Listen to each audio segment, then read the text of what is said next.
Chela, elle, 10, tastas, liqueur, dissolution ou encore chanvre indien communément appelé tabac, tels sont entre autres les noms des stupéfiants que consomment dans la ville de Niamey les enfants en situation de danger ou encore enfants en situation de vulnérabilité selon les noms qui leur ont été donnés par les instruments juridiques. Délaissés à eux-mêmes, vivant dans les rues de la capitale, ces enfants s'adonnent à cette pratique de la consommation de stupéfiants qui n'est pas sans conséquence sur leur santé physique et mentale.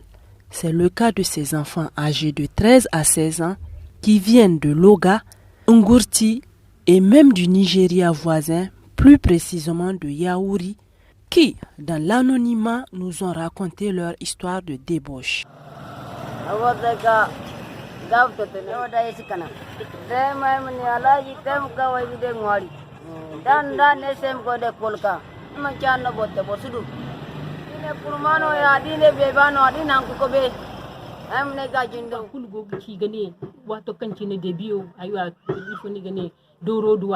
Bariyan gono kanga ko bai gano a ciriyan wala bariyan kan gwanda connaissance taba dai ni gani aya sai wala wa kan dai gidan takarda raga kunkuni ine ido na gadiya da zama mata ni gani har fo bo police ba bai gidi no da tine kan kire zo tuna sai hadda zamana ga san bai ga zama san bai ga kala irkote a gar a bitit sai rogo yarga a intervenir a ga zama agogo goriya ma igin gargaba Allah sarai bugu goro ayo im ban da bare yakin kulai di ana kuti daro an zama san biduga ka a farisa a fatatare agoga bare agoga ne inganya wani bina sana yana mu ana amsar koyan yana wallahi kala yana aga a bodan bin bibe ya ce annan mai su barbaka ayo bayo mutu kulo ne jamara a gele de no gine kai so su terite ni ayo logo bordo ay ne de handoza ay guru de kuna de ro mi de waro kanki lema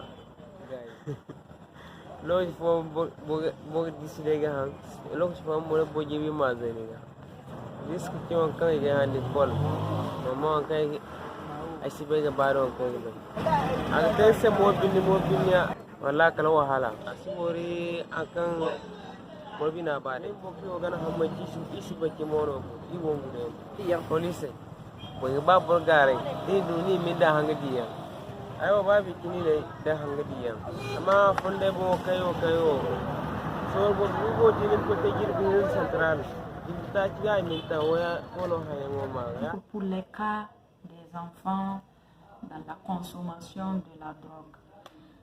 Lorsque ces enfants-là sont interpellés et qu'il n'y a pas une grande charge, parce qu'il y a des moments où ce sont des adultes qui les utilisent, soit pour vendre la drogue, pour ceux qui ont l'âge d'être poursuivis, on fait la mise à disposition. Maintenant, pour ceux qui n'ont pas l'âge d'être poursuivis, on fait la recherche des familles si c'est possible. Ensuite, on fait une demande d'expertise médicale. On convoque les parents. On conseille aux parents de lui faire un suivi sanitaire pour voir si exactement on peut récupérer l'enfant. Adamou Adiza Daogo, commissaire de police, chef de division de la protection des mineurs et des femmes à la direction de la sécurité publique, nous explique la mission à elle assignée. Comme mission, la division a double casquette. D'abord, en matière de police judiciaire, on fait la constatation, la répression de toutes les infractions commises sur les femmes et les enfants ou commises par les femmes et les enfants. Que ce soit une infraction qui est commise intrafamiliale comme extrafamiliale. Intrafamiliale, nous avons tout ce qui est violence conjugale, les maltraitances, etc. Nous avons comme mission ce qu'on appelle la police administrative, la police préventive, parce que vous savez que le Niger a adhéré ou plusieurs conventions.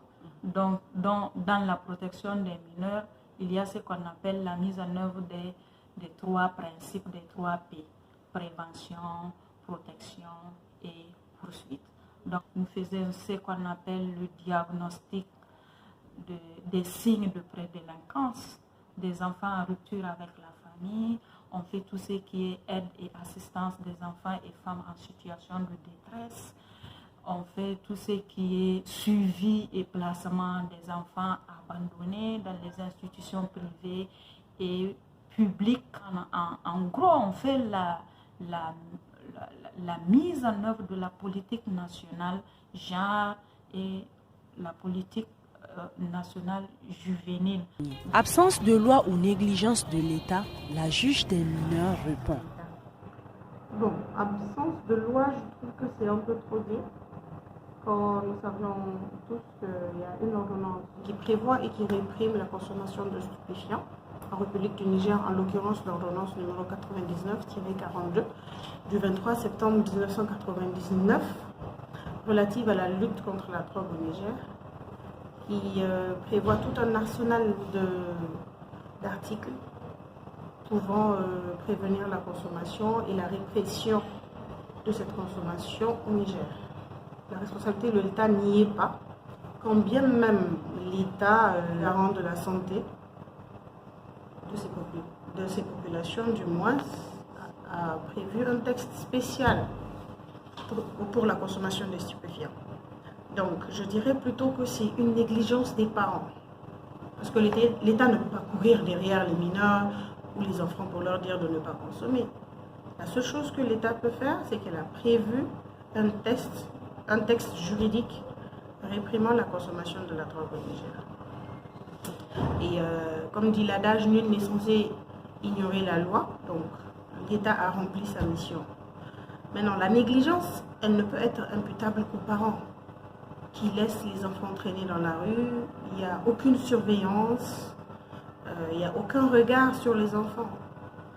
Je peux témoigner parce que j'ai vu beaucoup de cas qui sont passés dans mon bureau ici. Les mineurs qui commettent des infractions lors de leur déferment, malheureusement, ils comparaissent seuls.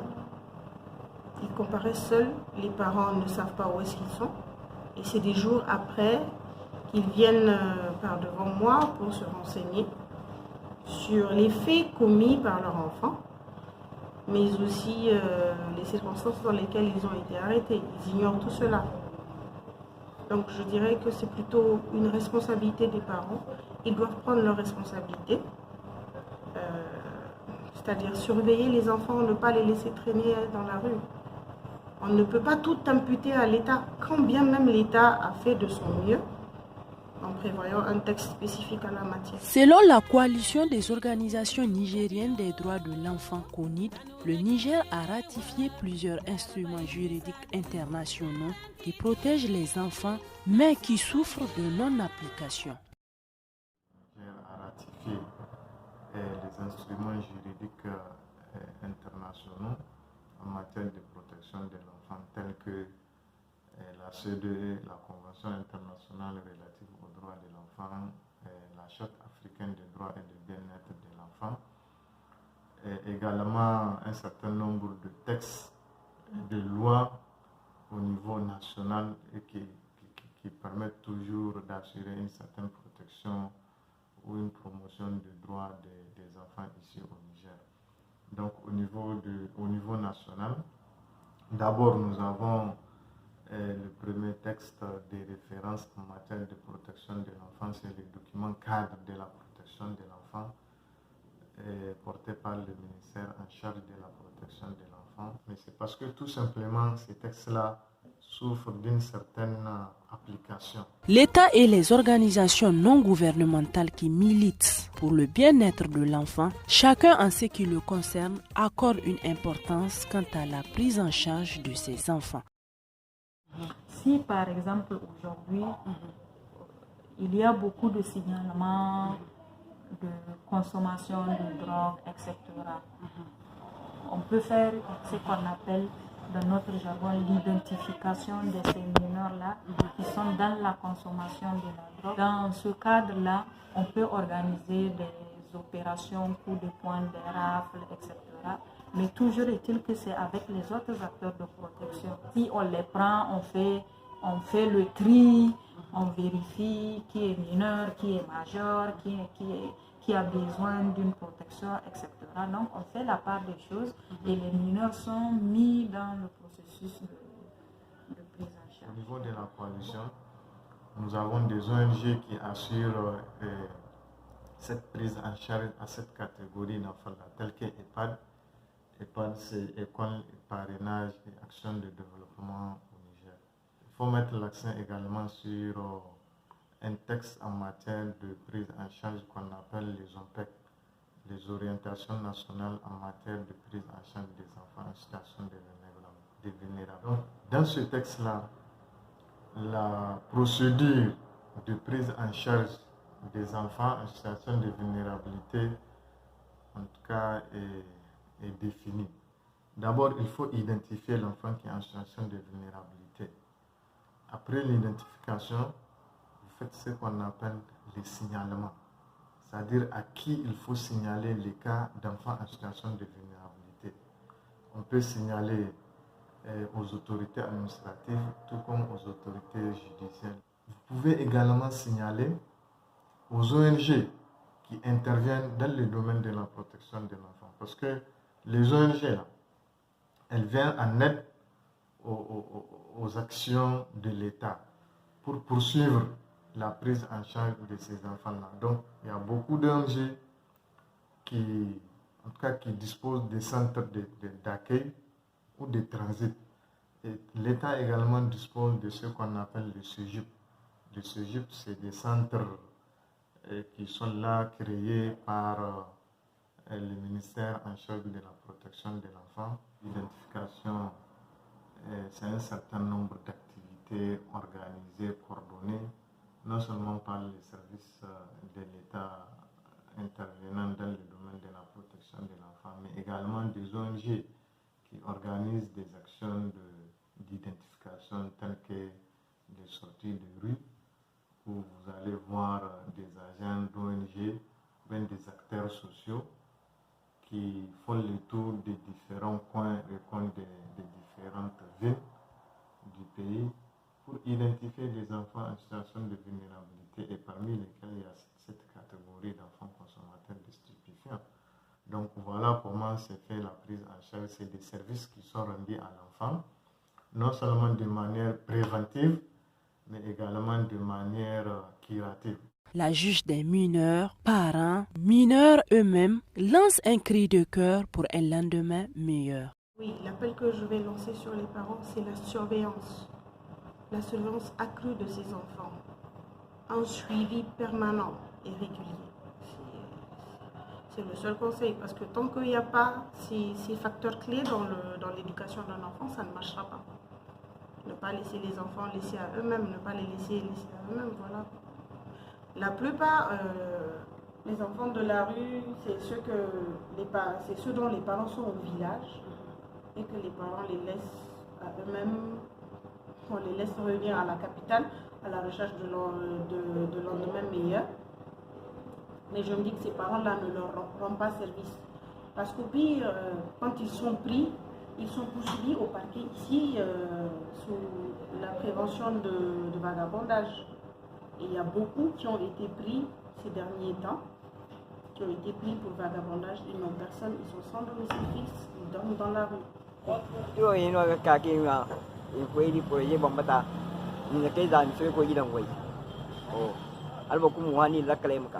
An buɗa gaban fatara a mai taimako dai ikon ma taimako in fata wuya mara to kai biya to Selon la loi 2014-112 sur les juridictions des mineurs, un enfant qui est en situation de danger, c'est la fille ou le garçon dont la santé, la moralité et l'éducation sont compromises. Donc une fois que cet enfant est dans la rue, il n'a pas le cercle familial, il n'est pas protégé.